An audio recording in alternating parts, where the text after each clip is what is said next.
تو حضرت حماد مکی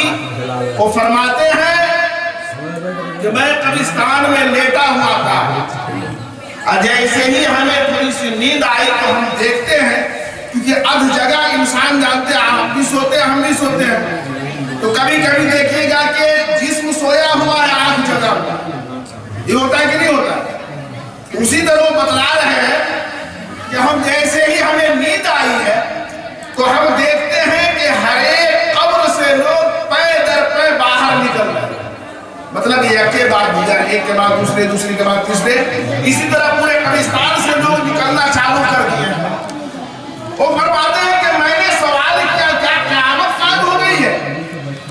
کیا میدان محشر قائم ہو گیا ہے جو سب لوگوں کو قبر سے نکالا جا رہا ہے؟ حضرت حماد مکی کہتے ہیں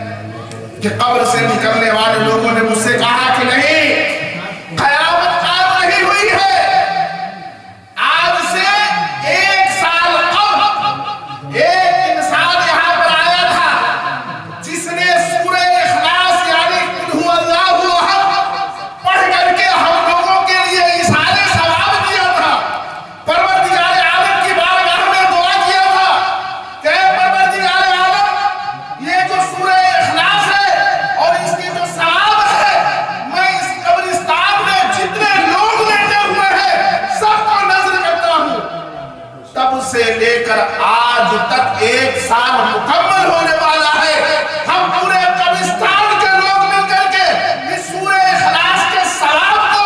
ایک دوسرے میں بانٹ رہے ہیں، مگر ثواب آج تک مکمل نہیں ہو پایا۔ اس لیے قبرستان جا کر کے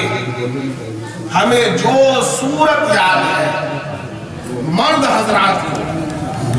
یہ تو ہمیشہ جمعہ کے دن تو جانی ہی چاہیے، مگر آج کی شب اور خاص طور سے جائیے۔ سبحان اللہ، آپ کو یاد ہے وہیں جا کر کے وہاں پر 100 مرتبہ 200 مرتبہ پڑھ کر کے ایثار ثواب کیجئے، رب کی بارگاہ میں دعا کیجئے کہ پروردگار عالم، علم سے تو ہم آشنا نہیں ہے مگر تیرا نام پاک نام ہے، سبحان اللہ، یہ تیرا وظیفہ ہے، تیرا پاک نام، ہم اس سے تیری پاکی بیان کرتے ہیں۔ پروردگار عالم، اس نام کی برکت سے جو بھی ہمیں اجر و ثواب ملنے والا ہے، آج ہم اپنے گاؤں کے قبرستان کے مرحومین کے حوالے کر رہا ہوں۔ پروردگار عالم، اس ثواب کے صدقے میں اس قبرستان میں جتنے لوگ لیتے ہیں سب کی تو مغفرت فرما، ہو سکے سب کو شامل کیجیے، یہ نہیں کسی وقت نہیں باپ دادا کو یاد کریں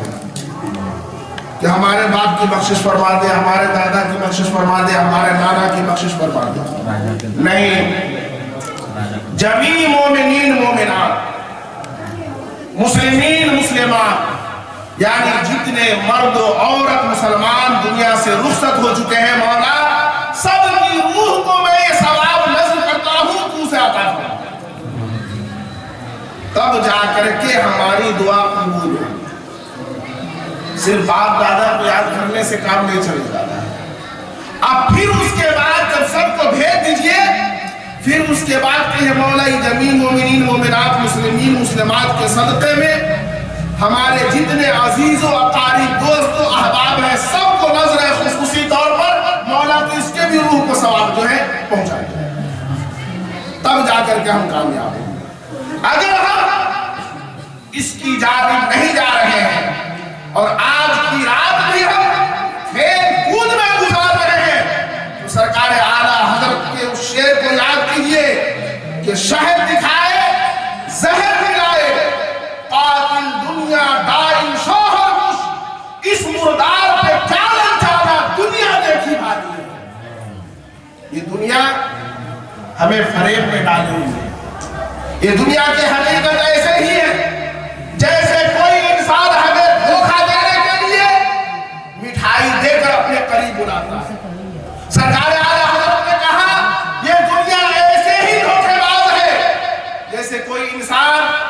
اپنے قریب لانے کے لیے مٹھائی کی لالچ دے کر کے یا پسندیدہ چیز کی لالچ دے کر کے بلاتا ہے، یہ دنیا ایسے ہی ہے، شہر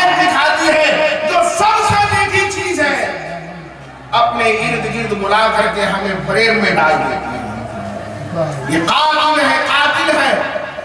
یہ شوہر کش ہے۔ مطلب دنیا میں انسان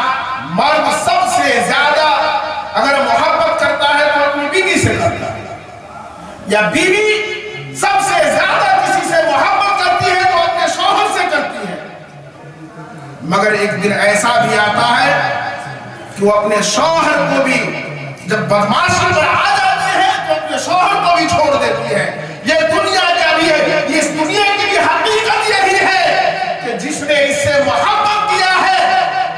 اسے وہ اسی طرح قتل کرتی ہے، ڈس لیتی ہے، جیسے بیوی ایک وقت میں سب سے زیادہ محبت اپنے شوہر سے کرتی ہے اور پھر ایک وقت آتا ہے ایسا کہ وہ بھی اسے چھوڑ دیتی ہے۔ یہی حال دنیا کا ہے۔ تو آج کی رات کو ہم دنیا داروں کی طرح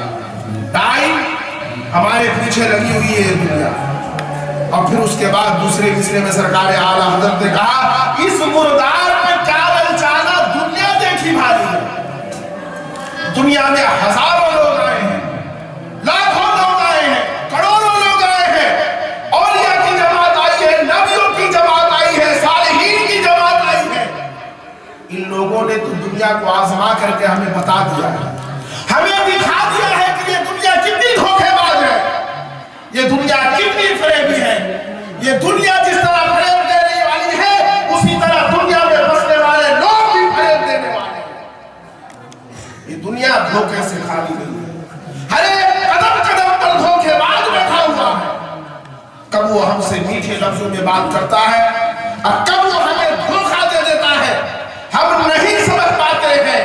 تو آج کی رات کم سے کم ہمارا اور آپ کا یہ معاملہ ہونی چاہیے کہ آج کی رات ہم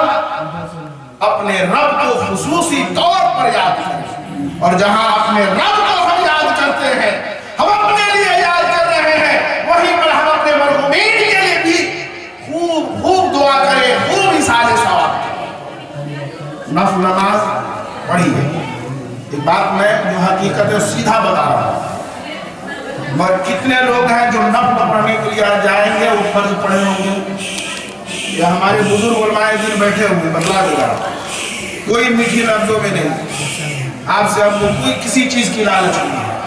حقیقت آپ تک پہنچانا ہے۔ پوچھ لیجیے جس کا فرض قضا ہو اس کی نفل جو ہے ادا نہیں ہوتا۔ آج کی رات جا کر کے آپ 100 رکعت پڑھ لیجیے، اب پوری زندگی آپ فرض نماز پڑھیے گی نہیں تو نفل آپ کی قبول نہیں ہوگی، یاد رکھیے گا۔ آپ اگر فرض کو ترک کر کے نفل کو ترجیح دے رہے ہیں تو آپ اپنے رب کو راضی نہیں کر رہے ہیں بلکہ اپنے رب کو ناراض کر رہے ہیں۔ جو آپ پر فرض ہے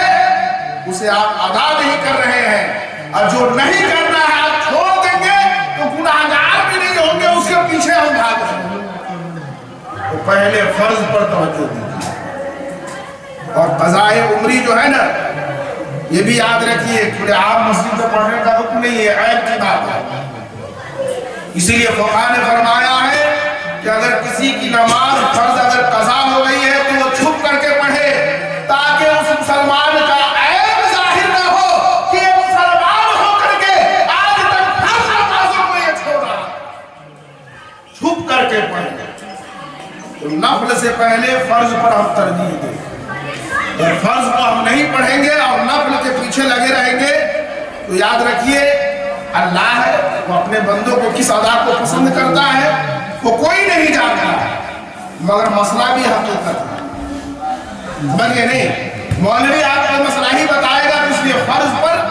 زیادہ ترجیح دے، فرض کو پہلے ادا کرے، جا کر کے صرف جو آپ نفل کے چکر میں نہ لگ جائیں، کم سے کم نہ ہو سکے تو آج کے فرض کو تو پڑھ ہی لیجیے شاوانی، ہے کہ نہیں؟ صرف جا کر کے نفل کی نیت ہم نہ کر لیں، تو اس کا خیال رکھیے۔ اب آئیے تیزی کے ساتھ میں اس جانب لے چل رہا ہوں آپ کو، قاری صاحب بھی آ ہی گئے ہیں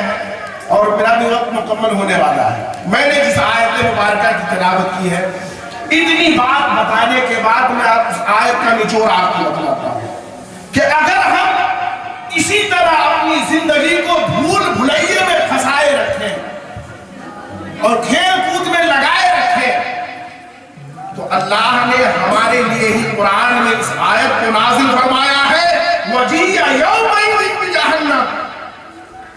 کہ یاد کرو اس دن کو جس دن تمہارے سامنے جہنم کو لائے گا. یومئذ یتذکر الانسان وانى له الذکریٰ. اگر میرا بندہ سنبھلے گا نہیں، سدھرے گا نہیں، اور جہنم کو جب اس کے سامنے لایا جائے گا تو اس دن انسان سوچے گا مگر اب اس کے پاس سوچنے کا موقع. کم سے کم ہم خوش نصیب ہیں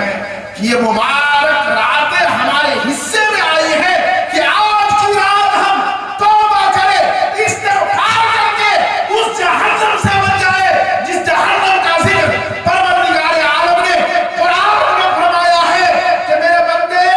اس دن کو یاد کرو جس دن تمہارے سامنے جہنم کا. اگر ہماری سانسیں رک گئی اور ہم نے توبہ استغفار نہیں کیا آج کی رات،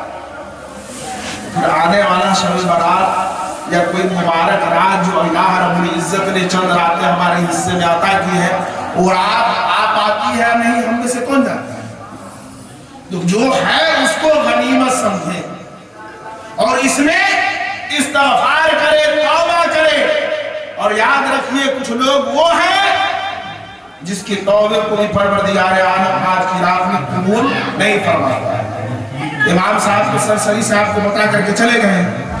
ایک جو سب سے بڑا گناہ ہے ہم اس کو بتاتے ہیں، مشرک کی بھی آج کی رات میں دعا قبول نہیں ہوتی جب تک کہ وہ توبہ نہ کر لے شرک سے. شرک جانتے ہیں کس کو کہتے ہیں؟ شرک ایک خدا کے علاوہ کسی اور کی عبادت نہیں. یہ آسان لفظ ہے.